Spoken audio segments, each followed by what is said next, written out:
안녕하세요. 저는 한국불교 태고종 인천 제주 구양사 주지 능화라고 합니다. 오늘 주제는 나는 누구인가라는 이 테마를 갖고서 같이 한번 연구해 보도록 하겠습니다.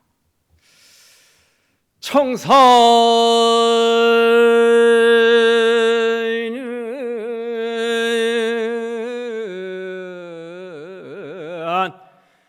나를 보고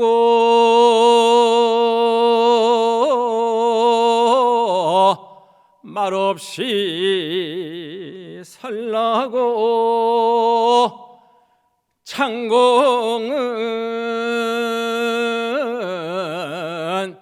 나를 보고 티 없이 살라 하네. 성냄도 벗어놓고 탐욕도 놓아버려서 물같이 바람같이 살다가 가라네. 나무아미타불.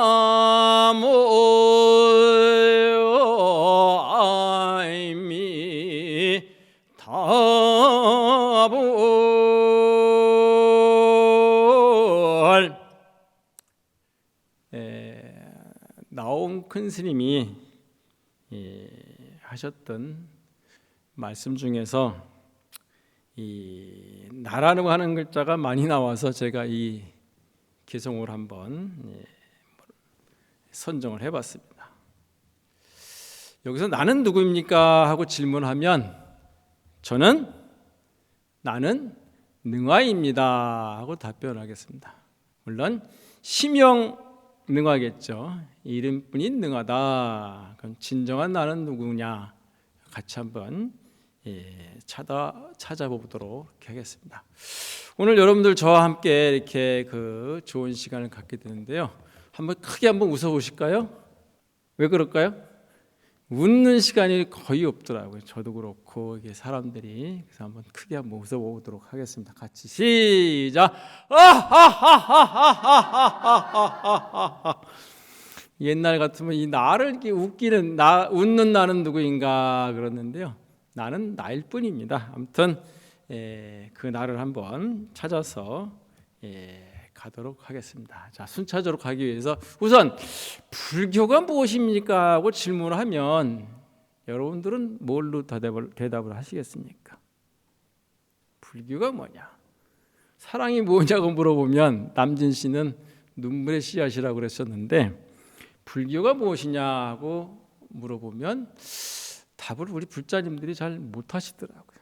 오늘 자신감 있게 한번 답변하실 수 있는 제가 팁을 좀 드리도록 하겠습니다. 예전에 젊은 수자 한 분이 노스님을 모시고 한절에서 이렇게 살고 있었는데요. 이 젊은 스님께서 큰 스님께 여쭤봅니다. 스님, 불교가 뭡니까? 하고 질문을 해요. 그랬더니 그날은 그 큰 스님께서 뜰 앞에 있는 꽃나무가 불교다 이렇게 얘기를 합니다. 그래서 이 젊은 스님이 뜰 앞에 있는 꽃나무 아무리 이제 본인이 이제 참고를 해도 도저히 알 수가 없어요. 그래서 좀 쉽게 대답해 주시기 바랍니다 하고 질문을 던집니다. 그래서 큰 스님이 그러면 네가 다시 한번 물어보아라 이렇게 얘기를 합니다. 다시 한번 물어봐라. 그래서 불교가 무엇입니까? 하고 질문을 넣으니까 큰 스님께서 금모사자니라, 황금털을 가진 사자다 이렇게 얘기를 합니다. 그래서 이 젊은 스님이 아니 며칠 전에는 뜰 앞에 있는 꽃나무라 얘기해놓고 오늘은 또 금모사자, 황금털을 가진 사자라고 이렇게 말씀하시니까 더더욱 모르겠는 거야. 그래서 이 젊은 스님이 저 스님이 나를 불교를 가르쳐주기 싫든가 아니면 큰 스님이 불교를 제대로 모르시든가 에이 하고 바랑을 걸머쥐고 떠나버립니다. 한참을 이제 가서 해가 뉘어지고 있는데 어디선가 짐승의 울부짖는 소리가 들려옵니다. 그래서 이 젊은 스님이 그 소리가 들리는 쪽을 향해서 가보니까 피범벅이 되어 있고 색깔은 누르스름하고 아무튼 이 입에는 토끼를 물었는지 뭘 물었는지 아무튼 이 짐승이 사냥꾼의 칼이나 창을 찔러도 죽지 않고 이렇게 으르렁거리고 있는 거예요. 그 사냥꾼한테 물어봅니다. 저 짐승이 무슨 짐승인데 저렇게 죽지도 않고 이렇게 뭐랄까요? 싸납습니까? 하고 질문해요. 그랬더니 그 사냥꾼이 저 사자가 금모사자입니다. 이래요.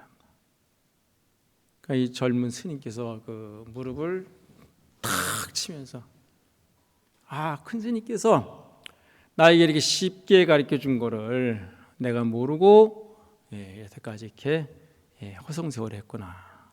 오던 길을 되돌아옵니다. 처음에 그 절에서 큰 스님 계신 곳에서 떠나와 가지고 다시 되돌아갑니다. 그걸 귀의라고 합니다. 귀의. 다시 돌아가 가지고 큰 스님께 절을 하면서 그런 얘기를 해요. 스님께서 잘 일러주시고 바르게 일러주시고 또 제대로 된 깨우침을 주셨는데 이 아둔한 제자가 몰라봐서 죄송합니다. 얘기를 해요. 그래서 이 스님이 껄껄껄 웃으시면서 그래 뭘 깨우쳤느냐 하고 질문을 할 거 아닙니까? 그랬더니 이 젊은 스님께서 그 금모사자라는 사자는 한 번 물으면 절대로 놓지 않는답니다. 뭐 어떻게 됐든 한 번 물으면 놓지 않는 이제 그러한 사자고 또 이 생쥐를 잡을 정도 아주 작은 일이라도 100% 힘을 가해서 잡는답니다. 그렇기 때문에 실수가 거의 없답니다. 전에 얘기했던 그 뜰 앞에 있는 꽃나무는 꽃나무가 할 수 있는 일을 자기가 100% 하는 거고 금모사자도 자기가 할 수 있는 일을 100% 하는 겁니다. 그래서 불교는 자기 인생을 100% 사는 게 불교입니다.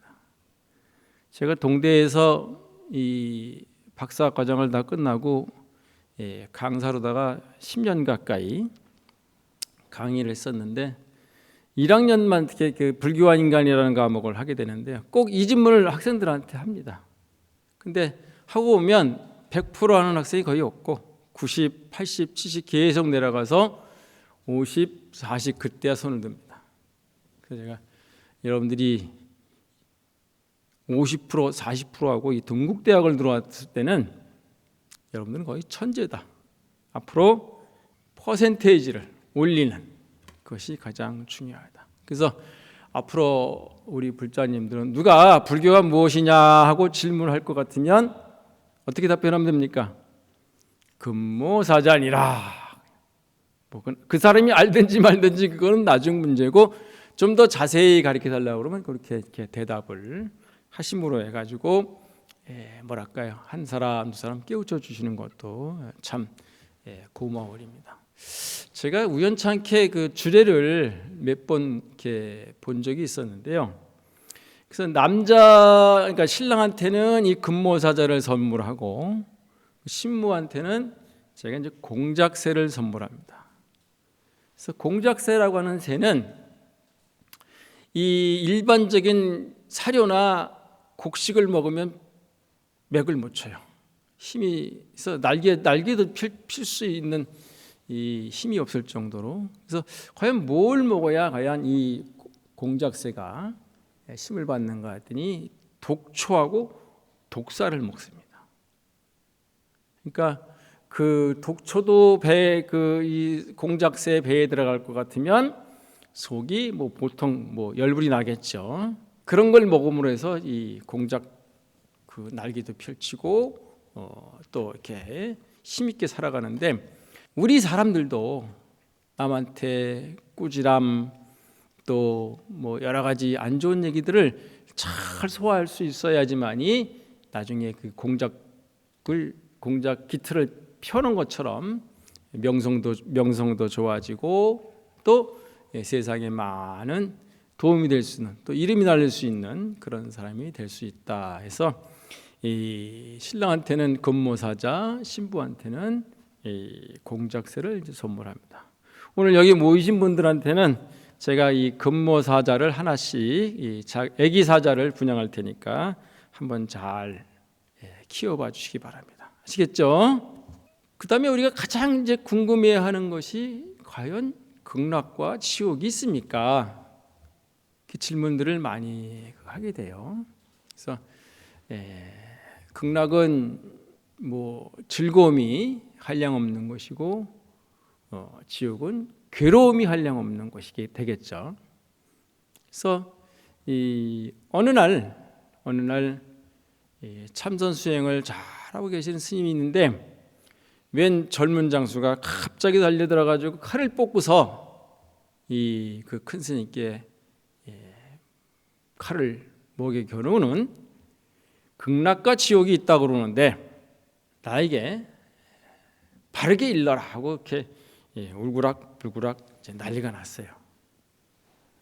그래서 칼을 들고 막 그러는데 그 큰 스님이 껄껄껄 웃습니까? 웃음을 더하시니까 화가 나서 칼을 번쩍 치려고 딱 칼을 들었는데 그때 이 큰 스님께서 야 이놈아, 너의 지금 그 모습이 지옥이다. 그렇죠? 칼을 뽑아서 그냥 생년부지 알지도 못하는 스님께 와가지고 칼을 뽑고 그런다는 것은 뭐 지옥에서나 있을 법한 이제 그러한 얘기가 되겠죠. 그래서 이 젊은 장수가 생각해 보니까 아니다 싶어가지고 칼을 거두고는 칼집에 넣고 큰 스님 제가 무리하게 이렇게 해서 너무 우를 끼쳐 너무 죄송합니다 하고 절을 올리는 거예요. 큰 스님께서 또 껄껄껄 웃으시면서 이제야 극락에 왔네. 그래서 극락과 지옥이 물론 뭐 하늘 세계에 있을런지 또는 어디 있는지는 잘 모르겠지만 경전에는 10만억 국토를 가야 극락이 있다고 그러는데 지금 우리 이 현 시대에서는 지금에서는 지금 내 마음속에 극락과 지옥이 같이 공존하는 것이죠. 그래서 예전에 오녀 스님께서는 가지 말라고 하는 지옥에는 가는 사람이 많고 오라고 하는 극락에는 오는 사람이 적다 그랬는데요.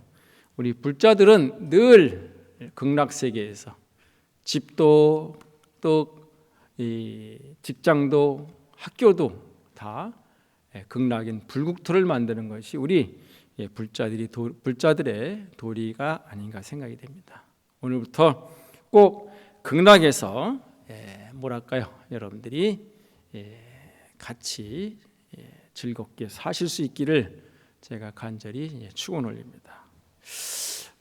저는 범패를 배우게 됐습니다. 출가는 제가 강원도 월정사에서 일타 큰 스님이 계사시고 저희 은사 스님은 이제 무념 스님이라고 예전에 이제 탤런트도 하시고 영화 배우도 하셨던 그분이 이제 업설무 물들염. 그래서 탄호 스님이 그 사형 사제를 맺으시면서 세상에 그렇게 이 화려한 직업을 갖고 있었지만 물듦이 없다 해서 무념 스님이라고 이렇게 지어주셨는데요. 여간 제가 그 1980년도 3월 26일 날 출가하고 서울 봉원사 밑에 이제 자비정사라는 곳에 제가 있으면서 이 범패를 배우게 됩니다. 근데 그때 당시에는 굉장히 뭐랄까요, 이 범패라는 것이 참 어렵다. 범패가 뭐냐? 진리범자 노래 패자, 진리를 노래한다.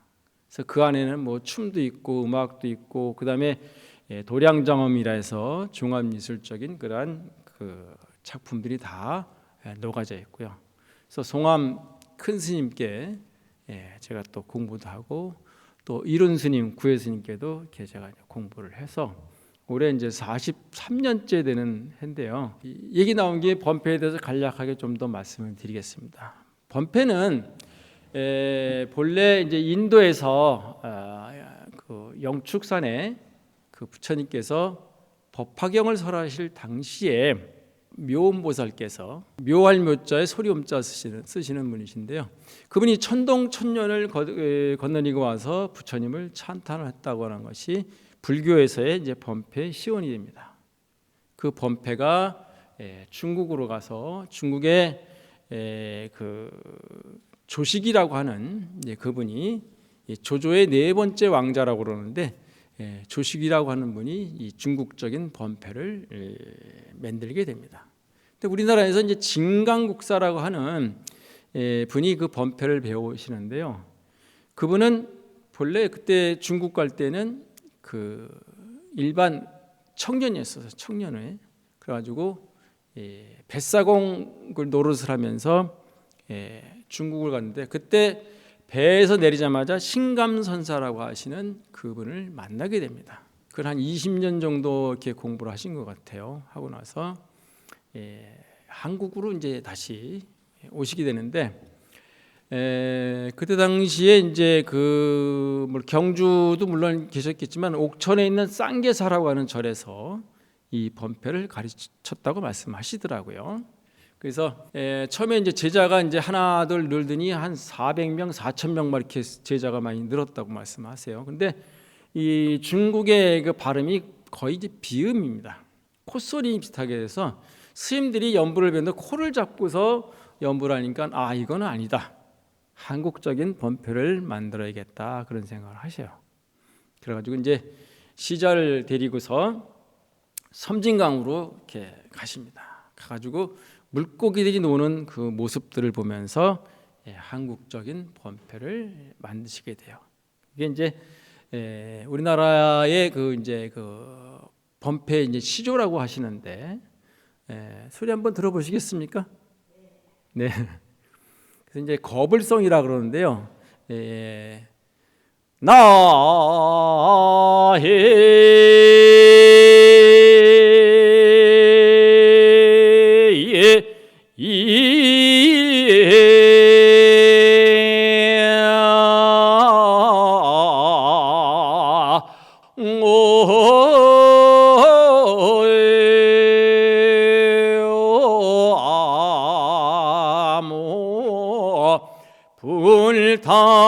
불타야 부주요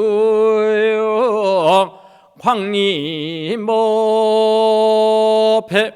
그래서 부처님을 이렇게 거부라는 그런 소리가 되겠는데요. 그 소리하고 고기 물고기 노는 그 행동하고 똑같습니다. 저희가 따져 보니까. 그래서 한국적인 범패를 만드신 분이 그 진강국사다. 그래서 쌍계사에 하동 쌍계사에 그 최치원이라고 하는 신라 시대 때 그 이 명필가가 글을 쓰고 한 것이 이제 진감선사 비문에 그것이 있거든요. 그래서 여간 그 많은 제자들을 그렇게 양성을 해가지고 신라를 거쳐서 고려 시대 때 와가지고 이제 고려 도경 거기도 보면 범패 소리가 끊이지 않았다는 그런 것이 이제 나와 있고요. 굉장히 화려하고 굉장히 이 뭐랄까요 그 재능이 다양하지 않았겠나 이제 그런 추측을 해보고요. 그 조선 시대 와서는 이제 구경 스님이라고 하는 그분이 이제 범음 종보, 범은 이제 족보라고 할 수 있는 그만큼 사람들이 많았다는 얘기겠죠. 그래서 범음 종보를 또 편찬하시고 그리고 이제 그 1911년 사찰령이 일본이 이제 한일 합방되고 나서 사찰령이 아주 범패를 하거나 작법을 하면 이제 시체말로 이제 잡혀갑니다. 잡혀가는데 아이러니하게도 실이 그 조선 총독부하고 봉온사의 거리는 굉장히 짧습니다. 옛날에 물론 이제 걸어가면 멀겠지만 지금 금화터널에서 가깝게 됐는데요. 여간 범패와 작법이 거의 멸실되다시피 됐는데 박송암 이제 큰 스님이 이제 어떻게 보면 그 명맥을 잘 유지해서 지금 세계 문화유산으로도 등재가 됐고 또 각 그 지방마다 문화재가 이렇게 다 지정이 돼 있어서 전승에 열심히들 하고 있고 저도 인천에 이제 그 무형문화재 10-1호 범폐와 작법무 예능 보유자 이렇게 명칭을 저희가 받았고, 올해 저희가 이제 인간문화재 대축제라 해가지고 한 1000여 명 되는 분들이 같이 한 30여 개 종목이 같이 그 공연도 했었습니다. 제가 한 2,800여 회 그 이 범패 공연도 하고, 또 각처에 그 이 많은 곳에 가서 감흥도 주고, 또 뭐 세계 무용 콩쿠르랄지 국악 대제전 같은 거랄지요, 그런 데서 저희가 많이 활동을 하고 있고요. 그래서 처음에는 잘 몰랐었는데 엄청난 포교의 힘을 갖고 있다, 그런 것을 이제 세월이 지나니까 알게 되더라고요. 여간 오늘 이렇게 나라고 하는 주제를 갖고 각각의 나겠죠. 여러분들과 저와 또 TV를 시청하시고 라디오를 듣고 계시는 분들이 다 각각의 나를 나답게 살 수 있는 그러한 시간을 갖는 순서가 되겠습니다. 자, 그리고 제가 이제 주 전공이 이 불교 무용입니다. 그래서 바라춤, 나비춤, 법고춤 이렇게 되어 있습니다. 그래서 바라춤은 바라가 위로 올라갈 때는 상구, 보리, 내려갈 때는 하와, 중생. 그래서 위로는 법을 구하고 아래로는 중생을 제도하고, 또 법을 받아들이고 그 법을 널리 펼치겠습니다 하는 그 서원의 춤이 이제 바라춤입니다.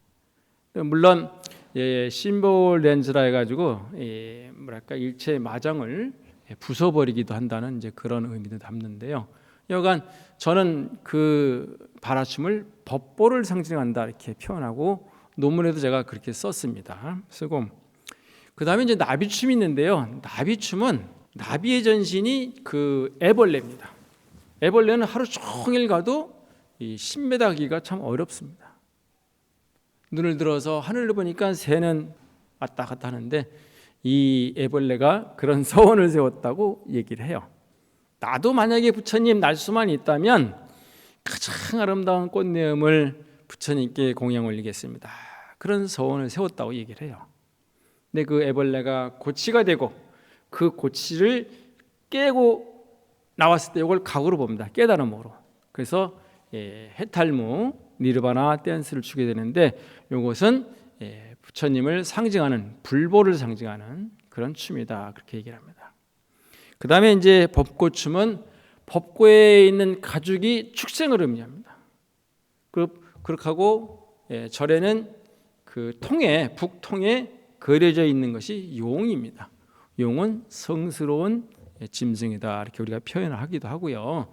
법고춤은 중생을 제도하는 그러한 춤이다. 그래서 승부를 의미를 하기도 한다. 이제 그렇게 해서 저도 이제 이쪽 서울 봉원사에서 춤을 배웠을 때는, 또 음악을 했을 때는 그 나름 이렇게 그 단아하게 추려고 노력을 많이 했었는데요. 인천으로 이사 가다 보니까 인천은 바닷가죠. 그래서 배 위에서 의식 작법을 하다 보니까 바람에 이 바라가 날아갑니다. 날아가다 보니까 그 힘을, 바람의 힘을 오히려 역이용하고 이겨야 되기 때문에 역동적인 춤이 됐고, 바라가 다 얼굴을 다 가리는데 저는 펼치니까 얼굴을 가리지 않게 되더라고요. 그러니까 이 바라만 봤을 때 보는 것보다는 얼굴이 같이 나오는 것이 더 훌륭하게 돼 있지 않나, 그렇게 생각합니다. 그러다 보니까 이제 지금은 한국예술종합학교에서 제가 이제 겸임 교수로 2009년부터 지금 이렇게 학생들한테 가르치고 있습니다. 그래서 성적을 A, B, C, D 이렇게 매기는 거 아니고 통, 불통입니다. 통은 A 뿌리고 불통은 F입니다. 그래서 학생들이 뭐 중간이 없으니까요, 노력하려면 하고 안 하려면 안 하는 뭐 그런 식으로. 근데 역시 그 뭐랄까요, 그 재질들이, 이 재능들이 탁월합니다. 또 열정적 기질도 있고, 거의 통이고, 지금 한 사람만 제가 불통시킨 사람 하나 있는데 그 정도로 열심히들 하고 있어요. 이제 그분들이 많이 이제 설 자리를 제가 만들고 싶다는 이제 그런 생각도 가져봅니다. 그래서 앞으로 이 문화가 발달되고 또 세상이 저 살기 좋아지면 문화는 저절로 문화는 종교라는 배를 타고서 이렇게 움직인다고 얘기를 하거든요. 그래서 더 발전하고 더 이렇게 세심해지지 않겠나 그런 생각을 가져봅니다. 그다음에 이제 제가 이제 어찌 보면 자꾸 외부로다가 이렇게 펼쳐지는 그런 느낌이 있는 것 같아가지고 제가 또 하나 이제 원을 세웠습니다. 2001년도가 되겠죠. 2001년도에 저희가 이 인천에 있는 컨벤시아라고 하는 것에 그걸 빌려가지고 제가 이제 만부를 썼어요. 제가 써서 한 종이가 100m인데 거기에 1000불씩 쓸 수가 있더라고요. 종이 한 장이 100m예요. 경명주사로 이제 1000불씩 그러니까 열틀이 되죠. 3년 걸리더라고요. 아침에 새벽 예불 때 이제 쓰고 뭐 추나 더우나 그러다 해서 만불을 쓰고 그 컨벤시아 그 큰 건물에 모시고 싶은데 테프를 써도 안 되고 못을 박아도 안 되고 뭐 그렇게 얘기를 하더라고요. 안 되면 되게 해야죠. 그래서 만불을 하면서 그 표구를 다 했거든요. 비단을. 그래가지고 자석을 붙이니까 되더라고요. 자석을 붙여서 쫙 뿌렸는데 680불 되니까 끝나더라고요. 1000불을 다 못 피는 거예요. 내가 1000불 다 펴드려야 되는데 아직 때가 아닌가 보다. 그래서 여간 한번 공개를 한 적이 있습니다. 그래서 지금 저희 범패박물관이면서 구양사에 만불을 직접 써놓은. 그래서 저는 욕심은 사실 국보를 생각하고 썼는데 나중에 시절 인연이 되면 국보가 될 것이고 또 그 국보를 쫙 펼 수 있는 그런 도량도 만들어지지 않겠나 그런 생각을 가져봅니다. 제 희망사항입니다. 자, 오늘 나는 누구인가 이목보라고 해가지고 우리가 사실은 참선도 하고 연불도 하고 산매에 들기도 하는데요. 가만히 눈을 감아보면 지금 그러니까 40몇 년을 이제 부처님 밥을 축내고 왔는데 앞으로 120까지 산다면 한 50년 더 살 것 같은데요. 여간 그 중에서도 더 기쁜 일들을 제가 해야겠다 그런 생각을 갖고 있습니다. 그래서 지금은 이제 어떤 일을 제가 하고 있냐면요. 금강경 탑다란이를 제가 직접 써가지고 그를 경명주사로 이렇게 탁본을 뜨게끔 그래서 올해 제가 한 1000장을 만들어 놨어요. 1000장을. 그래서 인연 있는 분들이 계신다면 그걸 그냥 제가 보시를 해야겠다. 그래서 그걸 왜 제가 시작을 했냐면요. 어느 날 현충일 날이에요. 현충제를 제가 21회째 지금 하고 현충일 날 해서 처음에 가신님을 위한 현충제 해서 한 3년 또 제일 학도위원군 642명입니다. 6.25 전쟁 1950년대에 일본에 유학하고 계시는 한국인들이 642명이에요. 그렇게 많은 줄 몰랐어요. 메가더 원수한테 얘기해가지고 참전합니다. 인천 상륙작전, 원산 상륙작전 때 선봉했습니다. 이분들이. 그래가지고 그분들이 이제 제가 이제 천도제를 또 3년간 했었고요. 현충제라는 이름으로. 그다음에 이제 특수임무유공자들이 계십니다. 그분들을 위해서 저희가 또 3년간 하고 얼마 전에는 우남 김성숙 우리 독립운동가이시면서 임시정부의 이 정부 요인을 지냈던 분을 또 저희가 3년간 그렇게 해서 천도제를 현충제를 모셨어요. 나를 있게끔 한 분들이 과연 누군가? 과연 여러분들을 있게 만들어 주신 분이 누군가? 그랬을 때 우리의 훌륭하신 그분들이 계셨기 때문에 가능한 것 같습니다. 그래서 나는 누구인가? 앞으로 더 찾아야겠죠. 근데 누구한테 질문을 제가 했어요. 나는 누가니까 나는 나지. 뭘 찾아?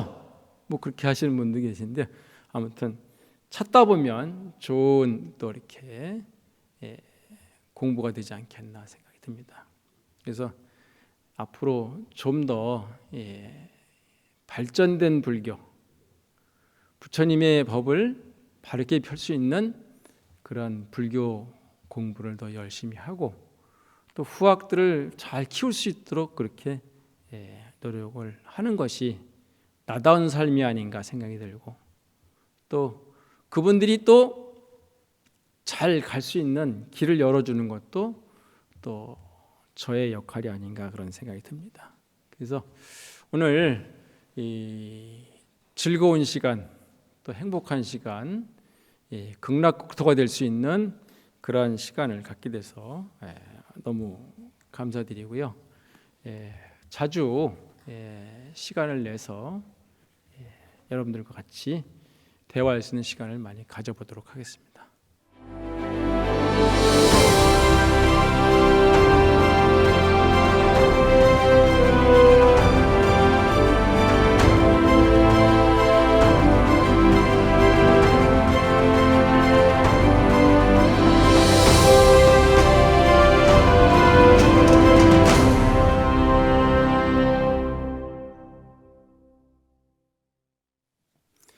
네, 질문이 들어왔네요. 지피지기라는 말처럼 상대를 알고 자기를 알아야 잘 풀린다고 할 수 있지만 우선순위를 친다면 자기를 아는 것이 우선이라고 불교에서는 가르치는 것 같습니다. 그래도 자기를 안다는 것이 어느 정도 수준이 되어야 하는지 갈 길이 먼 것처럼 느껴집니다. 어떻게 해야 할까요? 수준이라는 말에서 제가 좀 걸린 것 같아요. 꽂힌 것 같아요. 그래서 상대방을 알고 나를 안다는 것이 사실은 굉장히 어렵죠. 그러니까 그런 것도 중요하겠지만 역지사지 상대방의 입장에서 부처님께서 그런 말씀하신 적이 계세요. 부처님, 서울을 가려면 어떻게 가야 됩니까? 하고 질문하니까 동쪽으로 가라. 그래서 또 어떤 사람이 또 와가지고 서울을 가려면 어디로 가야 됩니까? 남쪽으로 가라. 또 며칠 있다가 질문했는데 동쪽으로 가라. 또 며칠 있다가 질문하니까 서쪽으로 가라. 물어보는 사람들마다 답이 다 다른 거예요. 그래서 아니 부처님, 서울은 한 곳인데 왜 가리키는 방향은 다릅니까? 그러니까 부처님께서 인천에서 물어본 사람은 동쪽으로 가야 되고 강릉에서 물어본 사람은 서쪽으로 가야 되고 저쪽에 의정부 쪽 물어보면 남으로 가라 해야 될 거고 수원 쪽에서 물어볼 것 같으면 북으로 가라고 대답해야 되지 않느냐. 각각의 만날 때마다 만나는 사람마다 그 방향도 다를 수 있고 생각도 달라지는 것 같습니다. 꼭 누구를 알고 나를 알고 그런 것도 물론 중요하겠지만 그때 그 상황에 따라서 본인이 판단을 잘 하시고 또 뭐 편리하지 않으면 어떻습니까? 지금같이 편리한 세상이 어떻습니까? 사실은 서울서 인천 오려면 옛날 같은 하루거리라고 그러는데 뭐 40분이면 올 수 있는 세상이 됐거든요. 그러니까 꼭 뭐 잘 풀리고 잘 된다는 것이 잘 되는 것만은 아닌 것 같습니다. 자, 첫 번째 답은 제가 그렇게 말씀을 드리고요. 그래서 어느 큰 스님께서 그런 말씀하시더라고요. 천하 만물이 무비선이요 세상 만사가 무비돈이라. 천하의 모든 만물이 선 아닌 것이 참선 아닌 것이 없고 또 세상 만사의 모든 일들이 도 아닌 것이 없다. 그러니까 굳이 수준에 머물지 마시고 그걸 뛰어넘었으면 고맙겠습니다. 다음 질문. 세상에는 괴로움도 있고 즐거움도 있는데 불교에서는 일단 모든 게 괴로움이라고 가르치면서 괴로움의 실체를 알아야 그것에서 벗어날 수 있다고 가르치는 것 같습니다. 그리고 그러한 괴로움의 중심에는 나라고 하는 아상이 자리 잡고 있는 것 같습니다. 포교 내지 전법 활동을 하는 것이 자기를 내려놓는 수행과 어떻게 연결되어 있는지 궁금합니다. 이 괴로움의 원인은 우리가 너무나 잘 알고 계시죠. 부처님께서 늘 말씀하시듯이 탐내고 쓱내고 어리석음 때문에 이제 괴로움이 있죠.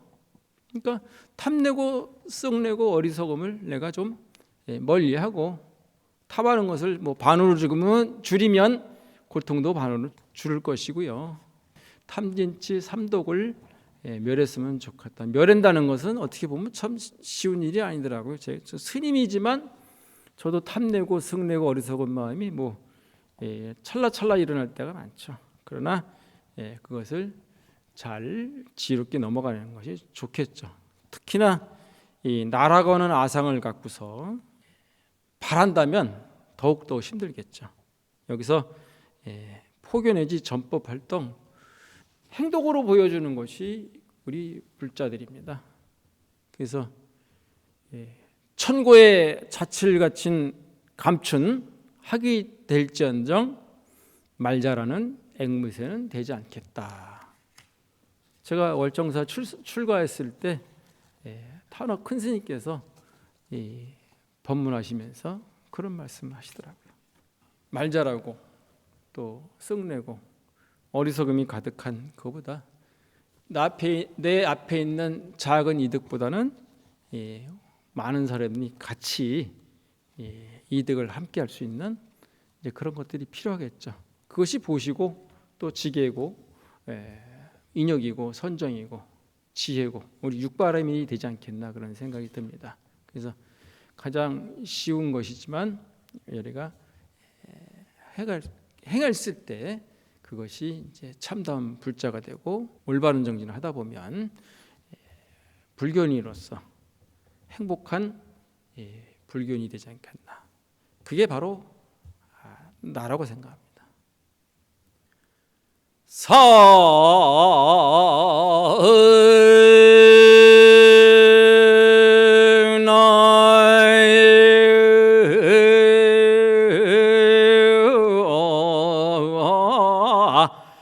소소불공노 양삼초요 실은 마요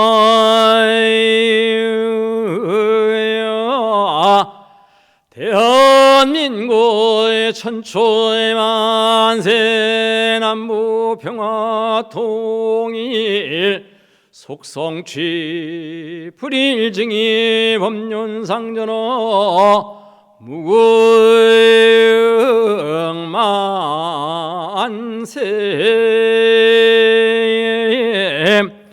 원화금차야 BBS TV 수요법 배동참예경 말원제자야 청신사 청신여 권곤영 신남신여 동남동여 비의단월더 각각 등모체각기 일체군행 난해군행 살령 영무유소멸 각기 사대가 강권 육군 청조영 심중에 소고소망 성초지 바로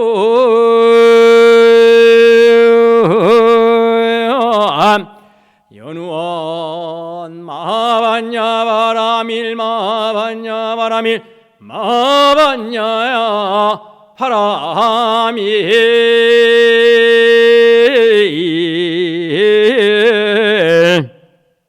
성불하십시오.